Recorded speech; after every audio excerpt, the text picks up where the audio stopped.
Depuis la loi du 18 juillet 1985, les conseils départementaux mettent en œuvre la politique Espaces naturels sensibles, consistant à protéger et ouvrir au public des sites naturels par des actions ciblées.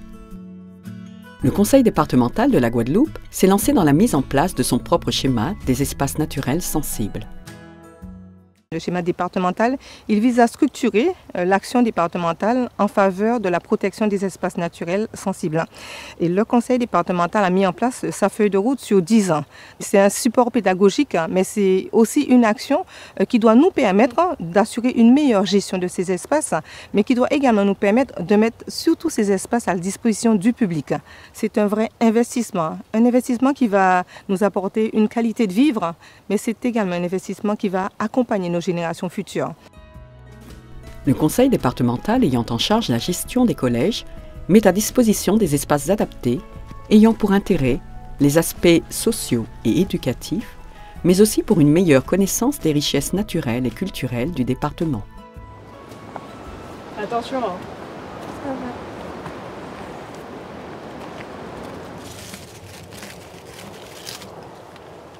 Bonjour.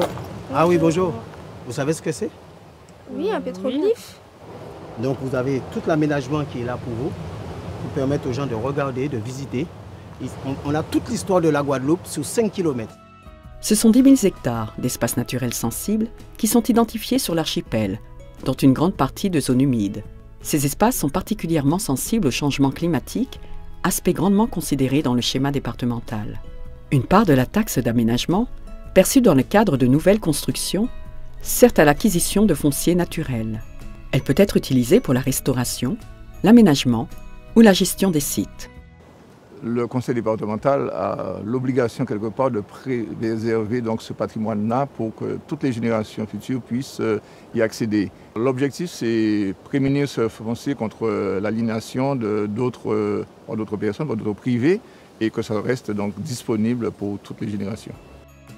Afin de répondre aux divers enjeux culturels, écologiques, aménagement du territoire, économique et touristique, l'approche de ce schéma départemental des espaces naturels sensibles se veut être pluridisciplinaire, mais surtout au bénéfice de tous. Ici, à Morne-à-l'Eau, le Conservatoire du littoral et la commune ont mis en place sur la plage de Babin une structure facilitant l'accès dans la mangrove aux personnes à mobilité réduite. Un aménagement qui illustre bien les objectifs des espaces naturels sensibles. Il faut un petit parcours en bois là, l'écologie à base qui a la mode actuellement. Voilà, comme ça, il intègre bien en bois là. Et ça sympa, hein, de visiter. Ah, voilà, tranquillement. Et bien stable en plus, c'est pas souffrir à l'eau. J'ai entendu dire aussi que c'est une zone sensible et menacée par la rareté de sa végétation et les sources résurgentes d'eau douce. Donc je voulais connaître et j'ai été agréablement surpris de l'endroit. Avec la paillote en plus accessible, donc je me vois bien venir avec des amis, famille et tout pour venir passer un petit moment là. Donc c'est parfait. Regarde comment c'est beau, la nature. Mais où est-ce qu'on va? Eh bien, on va à la mare. Pourquoi faire? Bien, je vais t'expliquer comment ça se passait quand j'avais ton âge. D'accord? D'accord. Il est aussi important pour le conseil départemental d'aménager les espaces naturels sensibles afin que les personnes âgées et leurs familles puissent continuer à les fréquenter. Qu'est-ce que tu faisais ici quand tu avais mon âge? Eh bien, quand j'avais ton âge, on venait dans le coin, près de la mare, s'amuser avec des copains. Bon, tu as vu maintenant? Allez, viens, on y va.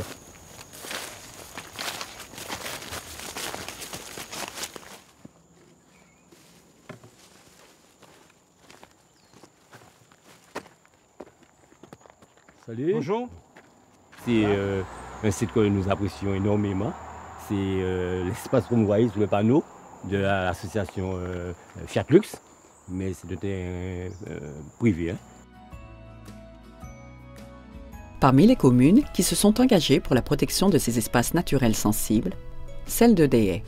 C'est ici, après avoir gravi les marches au pied du Gros Morne, que le maire nous explique son investissement dans la protection des espaces naturels sensibles de sa commune. Je crois qu'en Guadeloupe, Déhay est la commune où on trouve le pourcentage le plus important d'espaces naturels sensibles. Ça a été un choix de la commune, bien avant moi, et que nous avons confirmé dans le cadre de notre PLU. Parce que pour nous, ces espaces naturels sensibles ont une valeur sociale, une valeur culturelle, mais surtout la valeur naturelle et de préservation de la biodiversité.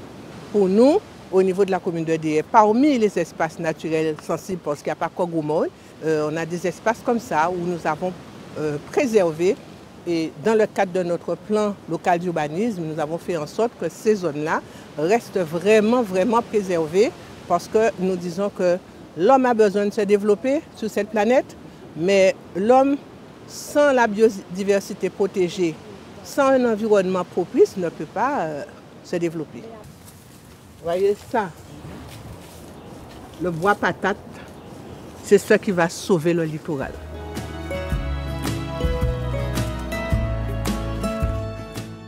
Le projet s'inscrit par ailleurs dans la stratégie d'adaptation au changement climatique animée par l'ADEME.